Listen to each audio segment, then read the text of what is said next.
Well, that is certainly not the direction anyone thought the Lions would go.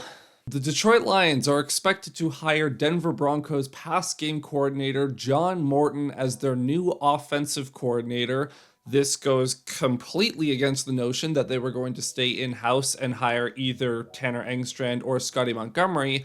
And yeah, this is pretty surprising. Personally, I had been under the belief that they would stay in-house on the offensive side of the ball and look for an external candidate for the defensive coordinator spot, and the opposite proved to be true. Sorry, the opposite is expected, because technically at the time of recording this, none of this has been made official yet, but Schefter reported it, so good enough for me.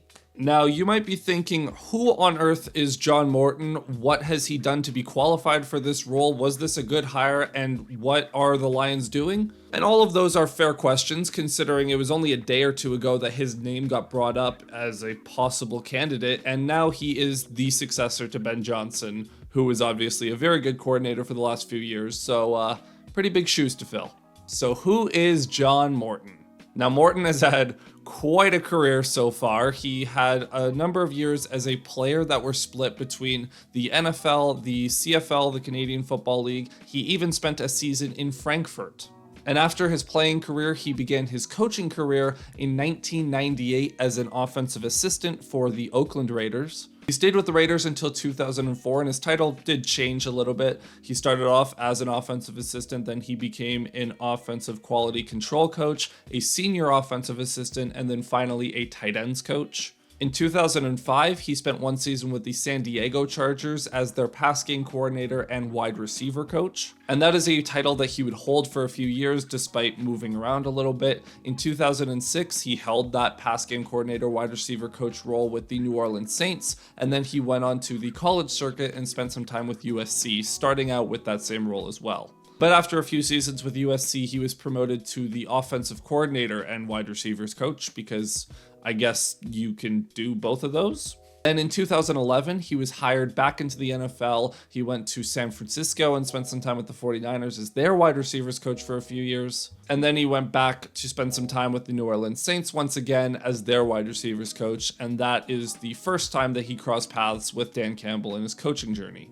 And then in 2017, he was hired as the offensive coordinator for the New York Jets, where he spent one season with a bad Jets team, and after the Jets had a disappointing 5-11 season, Morton was let go as offensive coordinator. Now, the speculation that I've seen, from the time, was that Todd Bowles, who was the head coach of the Jets back then, he let Morton go because he didn't run the ball enough. But I will say, do not take my word for it. That's very little research that I put into that, so take it with a grain of salt. Morton took a year off before once again returning to coaching in 2019, being hired by the Raiders, where he started his journey as a senior offensive assistant. Then in 2022, he jumped over to Detroit to join Dan Campbell's staff with the Lions, where he spent one season with them before moving on to the Broncos in 2023, which he was their pass game coordinator for 2 seasons before coming back to Detroit.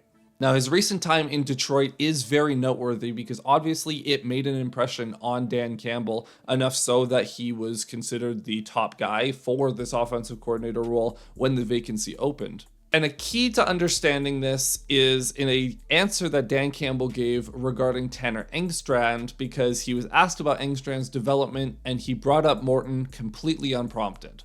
Campbell said, "Johnny's a superstar now, and there's a number of things that he did for us last year that are things we've kept, and I feel like he's helped Tanner as well." So Morton, to at least some extent, had a hand in crafting the Lions offense, specifically the passing game. And as Campbell mentioned, those are some concepts that they carried over, or at least principles that they carried over into 2023 and 2024. So Morton is going to have some familiarity with the Lions offense, and vice versa. They're going to have familiarity with him. And considering his expertise as more of a pass game coordinator, he should be able to at least maintain the passing game fairly well. This will also likely be very good for the wideouts, specifically Amon-Ra St. Brown and Jameson Williams, who should be very happy with this, as Morton has spent a lot of his career as a wide receiver coach. Now, there is a question mark regarding how he's going to handle the running game, because that's not really his area. He's always been a pass game coordinator, wide receiver coach, and the one stint he had with the Jets, it was rumored that he was let go because of the lack of run game. That being said, you would hope that the amount of talent the Lions have, along with Dan Campbell's influence over the offense, would result in Detroit being able to figure things out. And it should also be noted that both Scotty Montgomery and Tanner Engstrand, as of right now, are still here. They are still in Detroit, and they have there's no expectation that they're going to leave. So assuming that those two stay in place, that gives you a bit of a security blanket for both the short and long term. Because if we go back to 2021, Dan Campbell's first season in Detroit, obviously Anthony Lynn was the offensive coordinator to start that season, and it did not work out at all. And Lynn was let go halfway through that season. Dan Campbell took over play calling, and Ben Johnson, who was the the tight ends coach, was promoted to pass game coordinator, and obviously he became the offensive coordinator after that. So if it doesn't work out, Campbell has been known to fire a coach mid-season. He's not afraid to pull that trigger, and some of the other offensive candidates are still in-house. And then long-term, if let's say it goes really well and Morton ends up even getting head coaching buzz, then you still have Engstrand and Montgomery here right now, and they would continue to be strong options.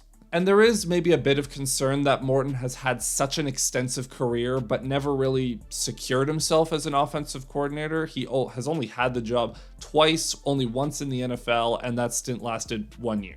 So it's fair to approach this with a fair amount of skepticism regarding how prepared for this role he is, how successful he'll be. But like I said with Kelvin Shepard, we just aren't going to have the answers to these questions until this next season starts. So that's going to be it for this video. Let me know down below in the comments what you think of this hire or expected hire, whether you agree or disagree, and if you disagree, who would you have hired instead? So thank you so much for watching. Click like if you enjoyed the video, subscribe if you loved it, tell all your friends, and I'll see you guys very, very soon. Cheers.